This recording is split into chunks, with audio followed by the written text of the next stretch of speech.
Sudah 30 tahun, rumah itu kosong, milik seorang artis yang tiba-tiba menghilang, tapi satu hal tidak pernah berubah. Lampu di lantai 2 selalu menyala setiap malam, tepat jam 10.02.36. Semuanya ini cuma cerita, aku akan buktikannya. Benar menyala, padahal tidak ada listrik. Pintu terbuka sendiri, seperti mengundang. Di dalam, debu tebal dan foto-foto lama. Satu foto mencolok, foto Sheila.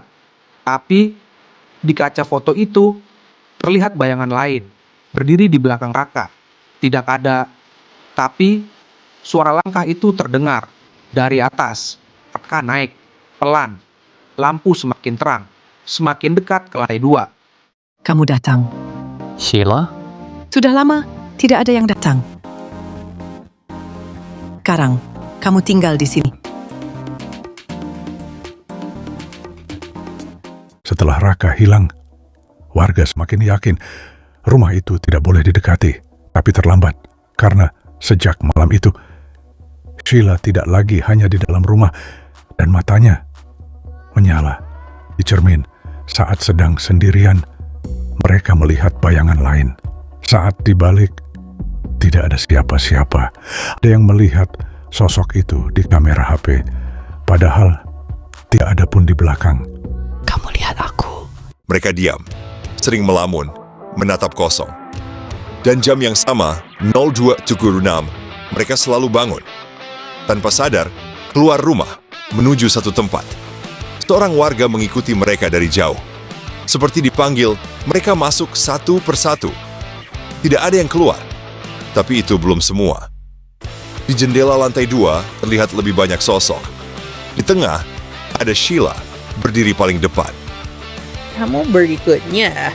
Esokan harinya, orang itu tidak ditemukan.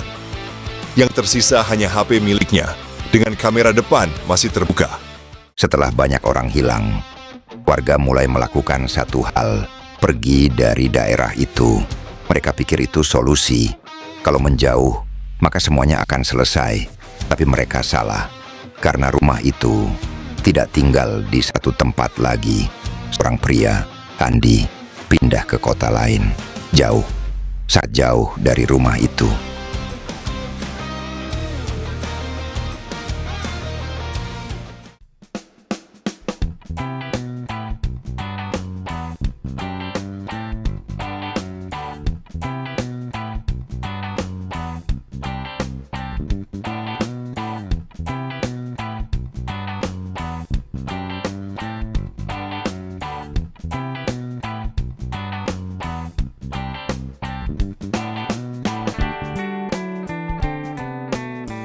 Aku sudah sampai. Semua orang mengira Sheila adalah korban. Seorang artis yang hilang, terjebak di rumahnya sendiri. Tapi kebenarannya lebih gelap dari itu. Ia punya kebiasaan aneh. Ia sering rekam suara sendiri. Bukan untuk lagu, tapi untuk sesuatu yang tidak pernah dirilis. Beberapa tetangga pernah mendengar. Ia bernyanyi tengah malam. Tapi bukan lagu biasa. Seperti memanggil sesuatu. Pola yang sama, nada yang berulang. Seperti mantra, Sheila tidak sadar apa yang ia lakukan. Suaranya bukan sekadar suara, tapi panggilan yang menjawab sesuatu dari tempat lain. Malam terakhir, saat semua lampu menyala, itu bukan listrik, tapi jawaban dari sesuatu yang datang. Sheila tidak diseret, tapi ia membuka jalan dan menjadi bagian. Dari malam itu, ia jadi penghubung. Semua yang berdiri di jendela itu bukan korban. Mereka penjaga. Dan Sheila adalah yang pertama. Jadi kalau suatu malam kamu mendengarnya, jangan jawab. Kamu mendengar lagu pelan, padahal tidak ada sumbernya. Jangan dengarkan, jangan ikuti, jangan cari. Semua orang mengira cerita itu sudah selesai. Rumah itu masih berdiri, lampu masih menyala, dan jendela itu masih menatap keluar. Beberapa orang mulai merasakan hal yang sama. Jam yang sama, 02.36. Mereka selalu terbangun, tanpa alasan, tanpa suara. Tapi seperti ada yang memanggil. Dari mana? Tidak jelas, tapi terasa dekat.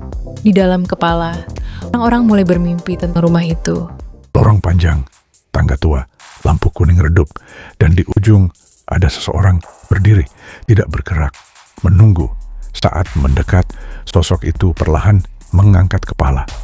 Kamu sudah dengar ceritanya. Sekarang giliran kamu. Di dunia nyata, beberapa orang mulai melihat sesuatu di sudut mata. Bayangan berdiri, diam. Saat dilihat langsung, hilang. Tapi selalu ada lagi.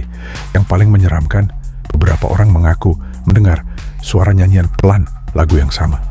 Dari HP mereka, orang-orang itu mulai berubah. Diam, menatap kosong. Bangun, jam 2. Dan suatu malam, mereka keluar rumah, menuju satu tempat. Rumah baru, rumah mereka sendiri. Karena sekarang, rumah itu sudah pindah. Bukan lagi bangunan, tapi tempat di mana kamu berada. Jangan bergerak, jangan lihat sekitar, karena mungkin semua sudah selesai. Tapi kalau kamu benar-benar memperhatikan, hal-hal kecil mulai terasa berbeda. Bukan karena ceritanya masih berlanjut, tapi karena tidak semua hal benar-benar bisa berakhir. Jadi kalau suatu malam kamu merasa suasana tiba-tiba sunyi, terlalu sunyi, dan kamu hampir ingin melihat ke belakang, lebih baik jangan.